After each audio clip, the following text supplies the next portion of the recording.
नमस्कार, स्वागत है आप सभी का इंडिया डेली में। मैं हूं आपके साथ किरण।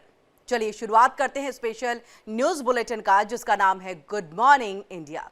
हमारे इस खास बुलेटिन में हम आपको दिखाएंगे देश और दुनिया की तमाम अहम खबरें, वो भी बिल्कुल एक अलग अंदाज में। और बड़ी और अहम खबरों के साथ हम आपको बताएंगे देश का मूड भी, आम आदमी के लिए जरूरी बातें भी।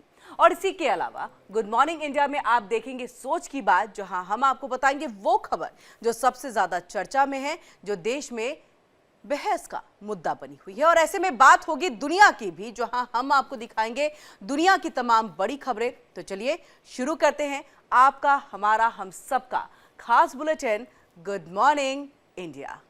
और चलिए बुलेटिन की शुरुआत करते हैं 4 बड़ी खबरों के साथ। क्या कुछ खास रहेगा इस बुलेटिन में वो आपको बता दें। तो सबसे पहले बात होगी छठ महापर्व की, जहां पूर्वोत्तर भारत में आज उगते सूर्य को अर्घ्य देकर के व्रतियों ने अपना उपवास पूरा किया है। वो पूरी तस्वीरें हम आपको दिखाएंगे अपने इस खास बुलेटिन में। वहीं दूसरी खबर में बात हम करेंगे राजधानी दिल्ली की, जिसमें सबसे ज्यादा चर्चित एसिड अटैक मामले में, जहां देखिए बहुत बड़ा एक मोड़ सामने आ गया है। क्या है वो मोड़, क्या है जानकारी, सूत्रों के हवाले से क्या जानकारी मिल रही है, और देखिए पिता ने क्या कुछ कहा है वो भी हम आपको बताएंगे कि किस तरह से उनकी बेटी के खिलाफ एक साजिशन ये अटैक जो है वो किया गया। सवाल ये उठ रहा है कि कोई पिता अपनी ही बेटी पर एसिड अटैक क्यों करवाएगा, इसको भी हम आपको विस्तार से बताएंगे। अब तीसरी खबर की अगर हम बात कर ले तो तीसरी खबर में हम बात करेंगे मुरादाबाद के मदरसे की, जहां पर देखिए छात्रा से वर्जिनिटी सर्टिफिकेट मांगने पर कार्रवाई के मामले में मदरसे को विदेशी फंडिंग मिलने से लेकर के तमाम जांच जो है अभी की जानी बाकी है। और देखिए जांच के लिए अधिकारियों की टीम बना ली गई है। इसके बाद चौथी और आखिरी खबर में हम जो है बात करेंगे महागठबंधन के घोषणा पत्र की। बिहार में चुनाव है और ऐसे में सरगर्मियां तेज है। मास्टर प्लान जो है महागठबंधन ने अपना तैयार कर लिया है, और वो है घोषणा पत्र। घोषणा पत्र में देखिए किस तरह से विपक्षी दल में कौन कौन से नेता पहुंचेंगे। ये जब घोषणा पत्र जो है ऐलान उसका किया जाएगा, क्या क्या उसमें रखा गया है मैनिफेस्टो के अंदर में, कौन कौन से नेता पहुंचेंगे, ये सबसे महत्वपूर्ण हो जाएगा, क्योंकि इससे पता चलेगा कि महागठबंधन में कौन साथ है और कौन थोड़ा सा नाराज दिख रहा है। ये 4 बड़ी खबरें, विस्तार से इस पर हम आपको जानकारी देंगे। और चलिए सबसे पहले यहां पर बात हम सूर्य उपासना के महापर्व छठ की कर लेते हैं, जहां आज इसका समापन हो गया है। उगते सूर्य को उषा अर्घ्य अर्पित करने के लिए सुबह से ही श्रद्धालु देश भर के घाटों पर जो है वो जुट गए थे। बिहार समेत पूरे देश में छठ पूजा पूरे ही उत्साह और श्रद्धा के साथ मनाई जा रही है। और ऐसे में देखिए कि श्रद्धालुओं की सुविधा के लिए घाटों पर विशेष व्यवस्था की गई है। इस खास मौके पर दिल्ली की मुख्यमंत्री रेखा गुप्ता भी छठी महिलाओं के यानी कि छठ व्रती जो है उनके बीच में वो पहुंची हैं। छठ महापर्व के समापन समारोह में उन्होंने हिस्सा लिया है। उन्होंने कहा कि इस साल राजधानी में त्योहार की भव्यता और वैभव पहले से अलग है। तो साथ ही मुख्यमंत्री रेखा गुप्ता ने दिल्ली के लोगों को शुभकामनाएं देते हुए ये कहा कि इस समय मनाया जा रहा ये छठ पर्व का वैभव, भव्यता और दिव्यता दिल्ली वासियों को राहत प्रदान कर रही है। मैं छठी मैया से दिल्ली की समृद्धि, उसकी खुशहाली की प्रार्थना करती हूँ।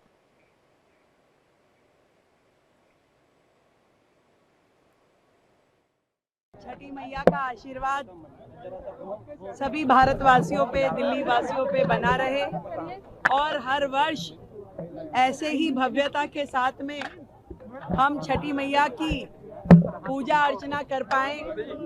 मेरी दिल्ली के सभी लोग हमेशा सुख और समृद्धि में रहें, और ईश्वर ने, छठी मैया ने जो हमें दिल्ली की जनता का सेवा करने का मौका दिया है, हम पे जनता का आशीर्वाद बना रहे। तो मुख्यमंत्री रेखा गुप्ता आपने सुना, सुबह के वक्त में जब उगते सूर्य को अर्घ्य दिया जा रहा था तब वो छठी व्रतियों के बीच में पहुंची थी। उन्होंने भगवान सूर्य की उपासना भी की है, पूजा अर्चना की है। और जो छठ व्रती हैं जब सूप लेकर के घाट पर पानी में उतरे तो उसके बाद उन्होंने जल अर्पित किया यानी कि अर्घ्य दिया है। और उसके बाद देशवासियों की और दिल्ली वासियों की एक समृद्धि की, खुशहाली की उन्होंने कामना की है। अब ऐसे में देखिए कि छठ महापर्व के समापन पर प्रधानमंत्री नरेंद्र मोदी ने भी एक्स पोस्ट करके देशवासियों को बधाई दी है। आप देख सकते हैं प्रधानमंत्री नरेंद्र मोदी ने सबसे पहले तो उन्होंने जब मन की बात की थी तभी छठ के लिए हर किसी को शुभकामनाएं दी की थी और एक बार फिर से आज जब इसका समापन हुआ उससे पहले देखिए उन्होंने एक बार फिर से जो है देशवासियों को एक्स पोस्ट करके जो है इसके समापन कर एक शुभकामनाएं जो है वो दी हैं। तो छठ को लेकर के महापर्व जो बिहार का केवल होता था, लेकिन अब ना केवल बिहार बल्कि पूरे देश में हर्षोल्लास के साथ उत्साह के साथ मनाया जाता है। सरकार भी उतने ही तत्परता के साथ इसमें जुट जाती है ताकि जो व्यवस्थाएं हैं वो सही हो सके। उसमें खास तौर से नदियों की सफाई हो, घाटों की सफाई हो, ये बहुत महत्वपूर्ण जो है एक विषय रहता है। और ऐसे में देखिए यमुना को किस तरह से साफ किया गया। इंडिया डेली पर आपने देखा हर बार हमने कई बार वो तस्वीरें दिखाई जब हमारे संवाददाता पंकज भी पहुंचे, जब हमारे संवाददाता रजनीश भी पहुंचे, उन्होंने बताया कि किस तरह से घाट की सफाई हुई है। घाट में अभी किस तरह का केमिकल जो है वो देखा जा रहा है। झाग जो है पहले के वक्त में देखते थे, छठ व्रती जब जाते थे उसी झाग में जो है वो डुबकी लगाते थे और ये बहुत बड़े तरह से देखे तो राजनीति का एक विषय हो जाता था। लेकिन इस बार यमुना नदी में ये झाग बहुत दूर जो है वो देखने को मिला था, यानी कि जो शुरुआती जहां पर छठ व्रती पहुंचते हैं और ये डुबकी लगाते हैं या आस्था की डुबकी लगाते हैं, वहां पर आपको पूरी साफ सफाई जो है वो देखने को मिली है। तो 80% के करीब यमुना की सफाई हुई। और देखिए यही बात जो है दिल्ली सरकार की तरफ से इस वक्त कही जा रही थी कि नियत होनी चाहिए आपकी और हर चीज जो है वो सही तरीके सुचारू तौर पर हो सकता है, लेकिन नियत की आवश्यकता होती है और यही नियत दिल्ली सरकार ने यहाँ पर दिखाई। खुद मुख्यमंत्री रेखा गुप्ता जब पहुंची उन्होंने अर्घ्य अर्पित किया। अर्घ्य अर्पित करने के बाद जो है उन्होंने यमुना नदी में डुबकी लगाई और पूजा अर्चना की है। बड़ी संख्या में श्रद्धालु जो है यमुना नदी के किनारे जितने घाट बने हैं वहां पर पहुंचे थे। लेकिन ये सिर्फ दिल्ली की तस्वीर नहीं, बिहार में का तो ये महापर्व है, लेकिन इसके साथ साथ देश दुनिया में भी आपने देश में इस तरह से ही तस्वीरें जो है वो देखी होगी। सूर्य उपासना और लोक आस्था का महापर्व का आज आखिरी दिन है, यानी छठ पूजा का चौथा दिन है और हमारी मौजूदगी वाराणसी के अस्सी घाट पर है। सूरज भगवान उदय हो चुके हैं और आप देख सकते हैं तस्वीरों के माध्यम से जो व्रती महिलाएं हैं जिन्होंने छठ माता का व्रत रखा था वो गंगा के तट पे हैं और अब अर्घ देने की शुरुआत हो चुकी है। बता दें कि 4 दिवसीय अनुष्ठान में शुरुआत नहाय खाए से होता है और अंत जो व्रत का समापन होता है वो उषा अर्घ के बाद किया जाता है। तो यहाँ पे हमारी मौजूदगी वाराणसी के प्रमुख अस्सी घाट पर आप सामने देख सकते हैं जो भगवान सूर्य को अर्घ देने की प्रक्रिया है शुरू हो चुकी है। इसके बाद ये जो अनुष्ठान है वो संपन्न माना जाएगा। तो सामने देख सकते हैं भगवान सूर्य उदय हो चुके हैं और इस व्रत में बीते दिन जब रात को सूरज ढलते समय अर्घ दिया जाता है, इसके बाद महिलाएं जो हैं वो घाट पे ही रुकती हैं और अगले दिन उषा अर्घ का इंतजार करती हैं। तो ये काफ़ी कठिन व्रत होता है जब लगातार 36 घंटों तक महिलाएं नीराजल व्रत रखती हैं और आखिरी दिन भगवान सूरज के उगने का इंतजार करती हैं और भगवान सूरज को अर्घ दे करके अपने व्रत को संपन्न करती हैं। बता दें कि काशी में कुल 84 घाट हैं और 84 घाटों पर आपको हर जगह ऐसा ही दृश्य मिलेगा जहां पर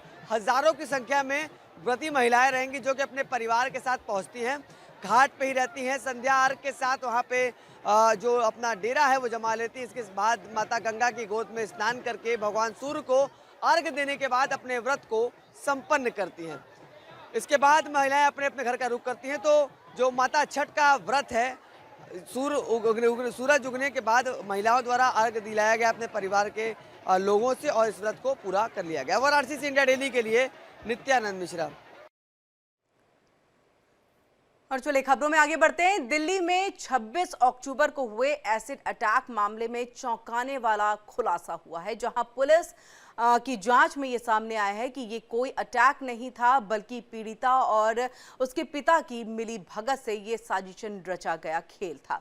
इस खेल की वजह से ये सामने आई बात की जिन 3 लड़कों को प्रथम दृष्टया आरोपी बनाया गया था उनमें से एक आरोपी जितेंद्र को फंसाने के लिए पीड़िता के पिता अकील खान ने साजिश रची थी। और देखिए कि केस के 2 अन्य आरोपी ईशान और अरमान से भी पिता की रंजिश थी, इसलिए उन्हें भी इस केस में फंसाने की कोशिश की गई है। आपको ये भी बता दें कि जिसे एसिड अटैक बताया जा रहा है उसे पुलिस जांच में भी नहीं माना गया, बल्कि सूत्रों के मुताबिक लड़की खुद टॉयलेट में इस्तेमाल होने वाली इस एसिड को लेकर के आई थी। पिता अकील ने अपनी बेटी से कहा था कि जितेंद्र की पत्नी मुझ पर केस दर्ज करवा रही है, इसलिए उसको फंसाना है। तो ये और ज्यादा जानकारी के लिए सीधे रुख करेंगे अपने संवाददाता रजनीश का। रजनीश, एसिड अटैक जो अभी के वक्त में देखें तो एक राजनीतिक विषय भी बन चुका है, तमाम आरोप प्रत्यारोप का दौर, कानून को लेकर के तमाम सवाल, लेकिन ऐसे में ये एक चौंकाने वाला खुलासा। बिल्कुल 26 अक्टूबर 2025 को सुबह तकरीबन 10 बजे के आसपास जो भारत नगर इलाके से सामने आई थी, उसके बाद पूरी राजधानी टहल गई थी।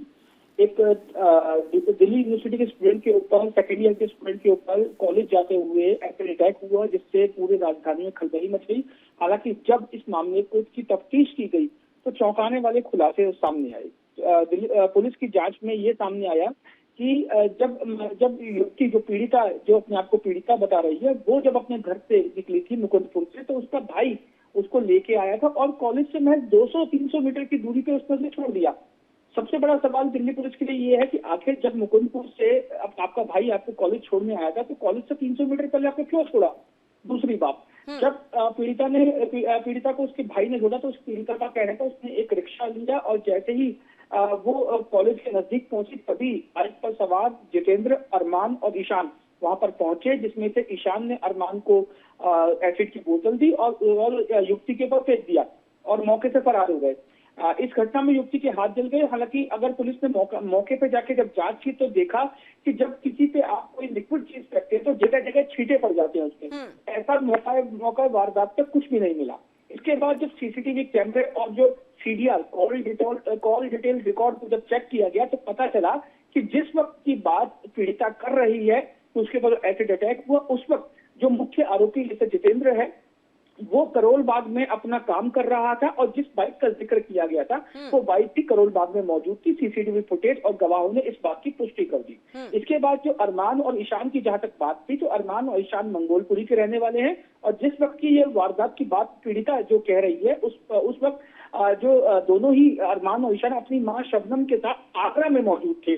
तो ये कहीं ना कहीं चौंकाने वाली बात सामने आई है। इसके बाद जब जितेंद्र, जो मुख्य आरोपी जितेंद्र है, उसकी पत्नी ने ये बताया कि शुक्रवार को इस घटना के होने के 2-3 दिन पहले ही जो उसने भलसवा डेयरी पुलिस स्टेशन में एक लिखित शिकायत दी थी कि जो पीड़िता का पिता है अकील खान, उसने उसके साथ बलात्कार किया और उसकी न्यूड फोटोज और वीडियोस बना के उसको लगातार ब्लैकमेल ही नहीं किया बल्कि उसने अपने रिश्तेदारों के साथ भी उसको फिजिकल होने के लिए दबाव बनाया था। इस बात की शिकायत जो है वो पीड़िता की मां, जो जितेंद्र है, उसकी पत्नी ने भलसवा डेयरी पुलिस स्टेशन के अंदर की थी, जिसके बाद जब अकील खान को बुलाया गया पूछताछ के लिए तो अकील खान फरार हो गया। अकील खान इस समय कहाँ है किसी को नहीं पता। माफ कीजिएगा, देर रात तक अकील खान का किसी को पता नहीं चला था, लेकिन देर रात को दिल्ली पुलिस ने अकील खान को गिरफ्तार कर लिया। तो ये पूरा मामला एक सोची समझी साजिश थी। जो अकील खान था उसने अपनी बेटी का इस्तेमाल किया एसिड अटैक को लेके और जितेंद्र को फंसाने के लिए पूरी साजिश रची थी। लेकिन जिस तरीके से जांच, उसके बाद ये कहना गलत नहीं होगा कि ये पूरा मामला संदिग्ध है और किसी अन्य शख्स को फंसाने के लिए अकील खान ने अपनी बेटी का उपयोग किया और एसिड अटैक की झूठी जो कहानी है वो रच दी। रजनीश, जितेंद्र को फंसाने के पीछे ये पुरानी रंजिश का मामला है, जिसमें जो जितेंद्र की पत्नी है वो आरोप लगा रही थी और उसके एवज में ये तमाम चीजें जो की गई। बाकी 2 अन्य को जो आरोपी बनाया गया उसके पीछे की क्या कहानी है, उसको लेकर के क्या खुलासा हुआ, उनको बनाने के पीछे क्यों?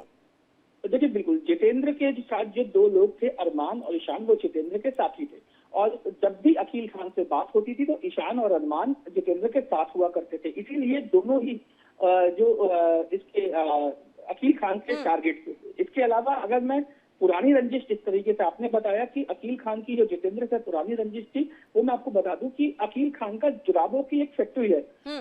जो जितेंद्र की जो पत्नी है वो वहां पे काम किया करती थी और इसी दौरान एक दिन अकील खान ने छुट्टी वाले दिन जितेंद्र की पत्नी को सैलरी देने के लिए बुलाया और वहां पर उसके साथ जबरन जो है बलात्कार की वारदात को अंजाम दिया। न सिर्फ बलात्कार की वारदात को अंजाम दिया बल्कि वीडियो और फोटोज भी उसकी बना ली। इसके बाद लगातार तो इस तरीके की जो बलात्कार की जो घटनाएं हैं वो कायद करता रहा जितेंद्र की पत्नी के साथ। जब जितेंद्र की पत्नी ने जितेंद्र को इस बारे में बताया तो जितेंद्र ने अकील खान को काफी बुरा भला किया, जिसके बाद ये रंजिश आज यहाँ तक पहुंच गई। जी, बहुत बहुत शुक्रिया रजनीश, पूरी जानकारी हम तक यहाँ पर पहुंचाने के लिए। चलिए खबरों में आगे बढ़ते हैं। मुरादाबाद में मदरसा जामिया एहसानुल बनात गर्ल्स में एडमिशन इंचार्ज ने 8वीं की छात्रा से वर्जिनिटी सर्टिफिकेट की डिमांड कर दी है। देखिए, जिसके बाद छात्रा और पूरा परिवार सदमे में आ गया है। परिवार की शिकायत पर पुलिस ने आरोपी एडमिशन इंचार्ज को गिरफ्तार कर लिया, जबकि देखिए मदरसे का प्रिंसिपल अभी भी फरार है और अब इस पूरे मामले में नया मोड़ सामने आ गया। पुलिस ने मामले में विदेशी फंडिंग की बात कही, जिसके लिए अधिकारियों की टीम तैयार कर दी गई है।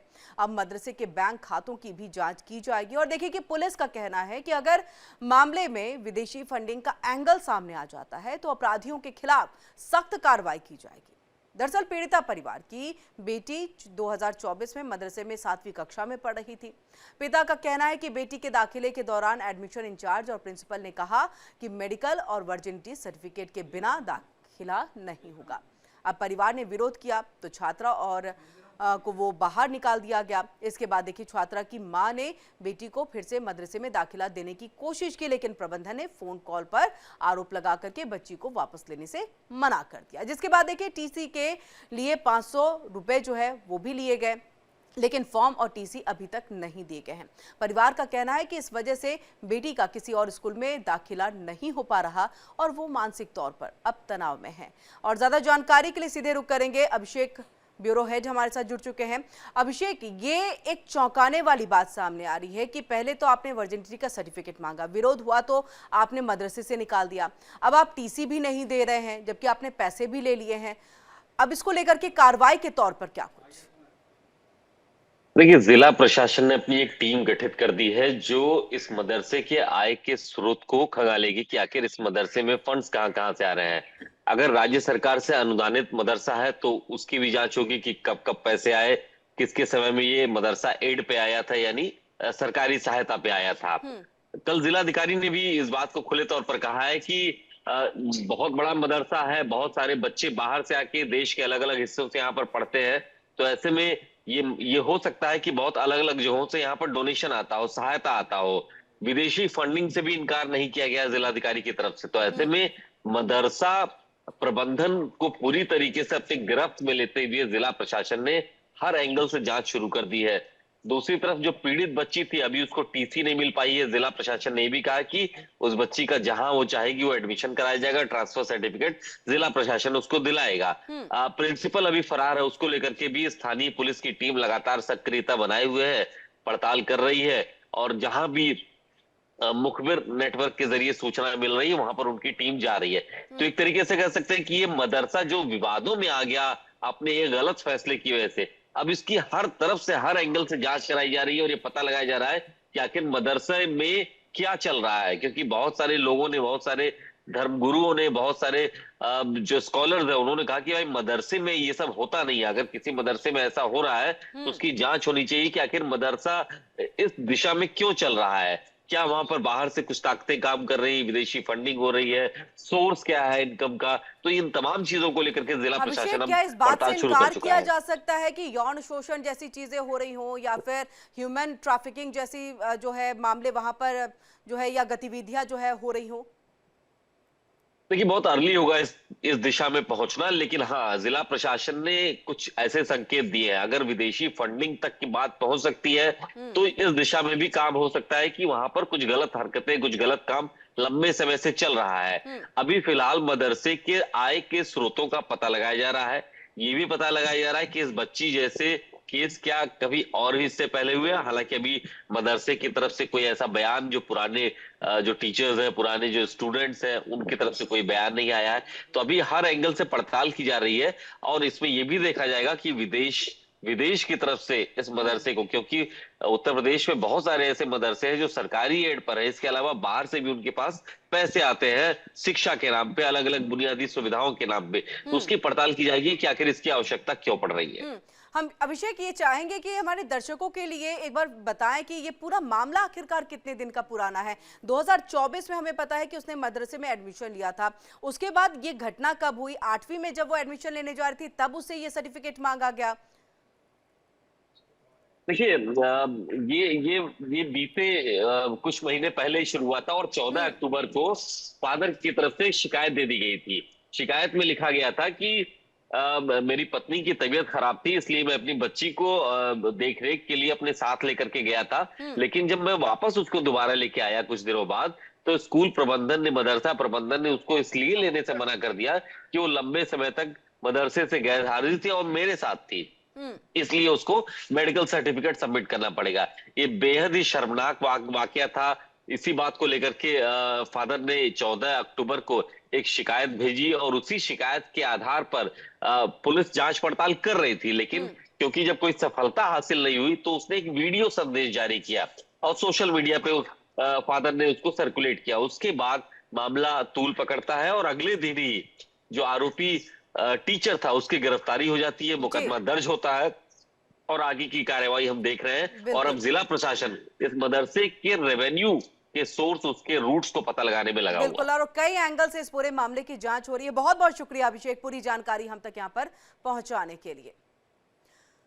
खबरों में आगे बढ़ते हैं और बात बिहार के विधानसभा चुनाव की करेंगे, जिसमें देखिए महागठबंधन दल आज शाम को मैनिफेस्टो जारी करने वाला है। और देखिए आरजेडी के नेता और गठबंधन दलों से सीएम पद के उम्मीदवार तेजस्वी यादव आज मैनिफेस्टो जारी करने वाले हैं। घोषणा पत्र जारी करने के लिए सारी तैयारियां पूरी कर ली गई हैं। आज शाम तकरीबन 4:30 बजे घोषणा पत्र जारी किया जा सकता है। वहीं ताजा अपडेट की अगर हम बात कर ले, जो जानकारी मिल रही है, घोषणा पत्र जारी करने से पहले राष्ट्रीय जनता दल यानी कि आरजेडी ने सोमवार को बिहार विधानसभा चुनाव में पार्टी विरोधी गतिविधियों और संगठन की विचारधारा के खिलाफ काम करने वाले और काम कर रहे आरोप में 27 ऐसे नेताओं को पार्टी से निष्कासित कर दिया है। यानी जब घोषणा पत्र आपको जारी करना है, उससे पहले आप जो आपकी पार्टी के खिलाफ काम कर रहा है, उसके आइडियोलॉजी के खिलाफ काम कर रहा है, ऐसे 27 नेताओं को जो है वो पार्टी से निष्कासित किया गया। और वहीं योजनाओं की अगर हम बात कर ले तो आरजेडी अपने घोषणा पत्र में महिलाओं के लिए मां और बेटी योजना यानी कि मातृत्व, स्वास्थ्य और शिक्षा, साथ ही सुरक्षा संबंधित वादे और साथ ही कमजोर वर्गों हेतु विशेष योजनाएं ला सकती हैं। वहीं महिला सुरक्षा और युवाओं के लिए रोजगार की योजनाएं भी घोषणा पत्र में अहम हो सकती हैं। तो ऐसी कई अहम घोषणाएं जो है वो यहाँ पर होने वाली है।